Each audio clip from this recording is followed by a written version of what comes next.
Hey guys, welcome back to part number 5 of my 48th scale Tornado GR1, the Desert Babe build. This guy right here. And yeah, so while this all cures, the paint cures, we can get cracking with all the ordnance. We've got tons of aftermarket stuff from browsing. So let's go ahead and get started.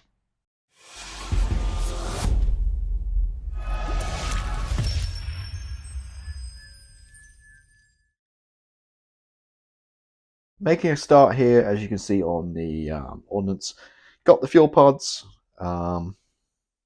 fuel tank, should I say, glued together. You take care of the seam lines, pylons assembled. We got those dry. Spencer pod. Oop, this guy. Now, as you can see, each one is basically just big hunks of resin, which is very heavy.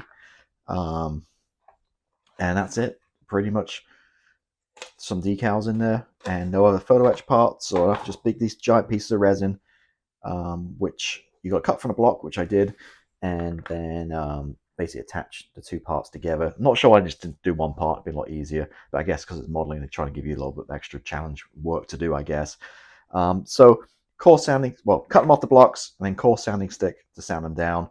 Now, I made the mistake, which I didn't, which you should do, is just wet sand it. I dry sanded it and then went to the kitchen sink to clean them all off, get rid of all the resin dust, and realized it's just a lot easier just with your coarse sanding stick to go to the kitchen sink with some water and just wet sand it, and it will be like a hot knife through butter and sand it way easier. So trying to get these things super square, these two giant pieces joined, isn't easy. More difficult than it seems. So there's going to be a massive seam line no matter what I do there. Don't normally, maybe super glue them, but parts this big, I don't want to break, so I'm going to go with 5-minute epoxy. Go back to my vegan video where I built that giant 32nd scale vegan, and I used plenty of this stuff. This is leftovers. So basically just mix it 50-50 to harden over the resin. And 5 minutes. My tip here is it's not like you mix it up and then you're going to wipe it, splatter it on, hold it for 5 minutes. It takes only about 7 or 8 minutes. So normally wait like 6, mix it up, wait 6 minutes, then apply it, and then hold it together just before it goes off and goes and hardens. And then you're not holding it for 5 minutes, you're holding it for like a minute instead, and then it's hardened and rock hard. Just get those things together, epoxy. Once it's epoxied, come around with some filler and try to get rid of that horrible seam line, which is going to be through the middle of each of these guys. But it is totally unavoidable, I'd guess. So yeah, that's the first one. So this guy right here. So see, it's pretty dry from cleaning it. I'm going to get this epoxy mixed up and get these put together. And these are going to be olive drab. I think the color is olive drab or some green color.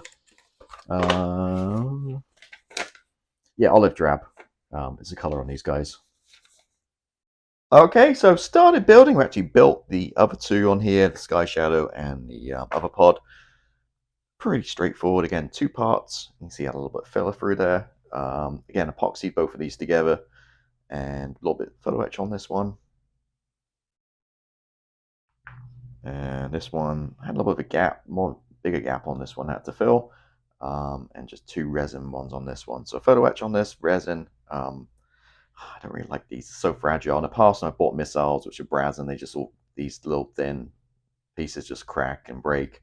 But fortunately, we got it together. Again, epoxied 2 sides and super glued the fins on there. So these are all built. So again, they'll get primed up in a minute. Also, catch you up to speed. Where are we at here? I've primed and added a shadow coat to the fuel tanks. They're ready for the paint. Again, do 1 barley gray, 1 desert pink, and these massive chunky monkeys. Again, primed and also painted 1 side with the olive drab. And you can see the pre-shading coming through, and just need to spray the other side. God, these are heavy. I don't think you really need a nose weight, maybe, because this thing's so heavy it's going to it adds a nose weight, I guess. And just other bits and bobs too, painting up. But yeah, that's kind of where we're at. I just realized I've got to make the pylons for these guys too, so we can all paint desert pink or the same color. So I'm getting these primed up and get the rest of this painted. Okay, so in front of you is a smorgasbord of ordnance, and we've got all the base painting done. Pylons done. in Desert Pink, no problem at all. These big boys done in the olive drab, no problem at all. Actually looking pretty seamless too. So yeah, pretty happy. Can't even see the join. So those guys are done. Oop, a bit of mask tape stuck to the bottom. Sidewinders, still got to paint the fins aluminum and a little bit of stainless steel on the back. The main pylons, again, Desert Pink, nothing to see there. And Desert Pink for these guys. This still needs a little bit of black added to certain areas. I might just use the Posca pen and color it. We'll see. So a little bit of detail painting left on this one. I think this one's good to go, this pod. Again, Desert Pink and a little post shading. And the 2 fuel tanks. So as I mentioned, I want to kind of break up the color a little bit here, some visual interest. We do have some, obviously, olive drab, but I went with the standard gray tank, which is, do my research. It is, I used Sataka Dark Camouflage Gray, which is BS381C, which is number C214. So there you go. So used it for that guy. So we've got a little visual interest. And before we talk about that one, I forgot to mention these guys I just painted with good old Tamiya Sky Gray XF19, and then just black at the tips, the end. The other fuel pod, keep on pods, tanks. As you can see, it's very, very pale. I do like the color, and that is because I saw a reference picture, and for some reason this was almost white. It was very, very pale, so I kind of replicated that. So again, create some visual interest, because all this stuff fades at different levels. You know, this is just Dulux emulsion paint they basically used back in the Gulf War, which is, for you guys in America, is basically like Home Depot, your home paint, like your Valspar or your Sherwin-Williams or your Behr paints. They basically got 5-gallon pails of that and just slapped it on the aircraft and fuel tanks and stuff. So that's what they used. So they all faded pretty, different levels. So yeah, this color here is actually everything. The usual color we use in the extra color, same we use for the actual aircraft fuselage. But I gotta tell you, I added so much white to that to get that color. I probably had almost 95%, if not, 90 to 95% white to the Desert Pink. So that's how bleached I made the color, and you can see how it is.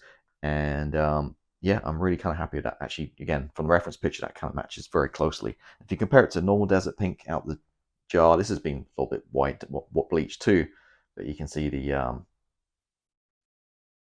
it's hard to focus here. Hand in the way. You can see the lighting's not great, but there is quite a difference to my eye.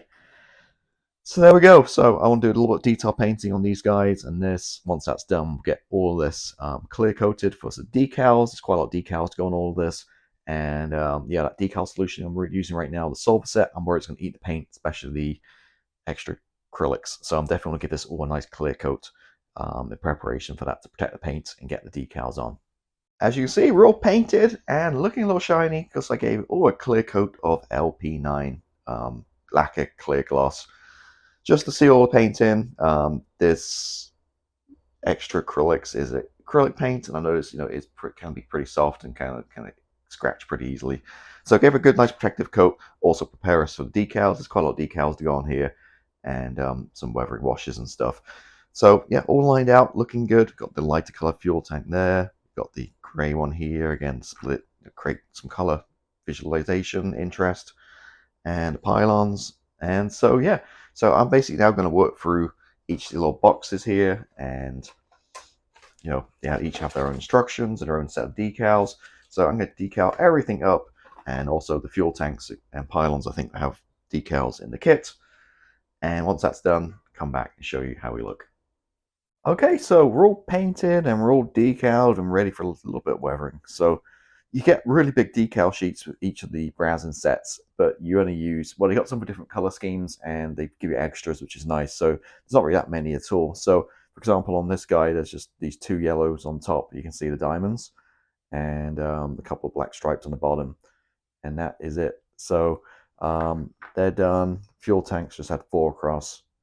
Again, if you look at reference pictures in the Gulf War, I don't think they really had any decals on them, but hey, some visual interest. This guy's had a few various parts, and we've got Sidewinders had quite a few, and also this guy, quite a few too. So I just want to give everything a quick wash. So dark dirt flooring models, same as we did the actual aircraft fuselage. I'm just going to literally just wipe it on and then let it dry for 20 minutes and wipe it off. And hopefully it should reveal some nice surface detail, which this Revell kit does have.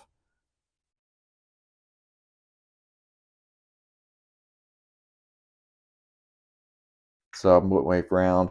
I'm going to use this color for all of this, except these green ones, because I don't think dark dirt's really going to show up very well on the olive drab. So for this one, I think I'm going to try gray, because it might pick out detail a little bit better. Again, if you're not happy with this stuff, it's clay, just wash it right off. Or you just go over it with a different color. It's no big deal. So no risk. So gray for these two, and I'll do dark dirt for everything else. And we're done. So that's how we're looking. I'm really happy how they all turned out. Love the colors. Nice visual appeal, which I was looking for. Now, fuel tanks, added some neat oils. I've done many times before. Same way as I do on the fuselage. So check in for the next part when I do the fuselage, and you'll see exactly how I do that. Basically, just Starship filth from Abteilung and just neat oils. Again, done many times before. Check out my other build videos. Don't need to go through it again. This has that lighter tank, although my reference pictures is pretty much white. So definitely happy how I lightened that, and this is looking very grimy and cool. That one, as I mentioned, went with the standard gray for the time.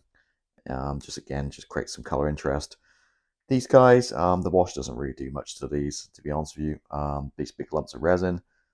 Yeah, so there we go. They're done. And sidewinders, and these guys got the pylons attached. Also attached the pylons on here. I believe it goes, side goes facing out, so something like that. Having built a few of these before, I had not added the sidewinders to these yet, because normally when I try to get these onto the wings, they always snap off. So I'm going to glue these on the wings first, and then afterwards just tack them on, something like that. Yeah, because otherwise I'm just going to break them off. So that's it. That's where we're at. Done. A lot of work going into these guys, but looking pretty awesome. And yeah, the Eduard Brazen upgrades, very nice indeed. And there we go. So another part wrapped up. Next time we'll get onto the weathering of the aircraft and go from there. So thank you for watching as always. If you haven't done so already, please hit the subscribe button. It really helps me out, and I'll catch you next time. Goodbye.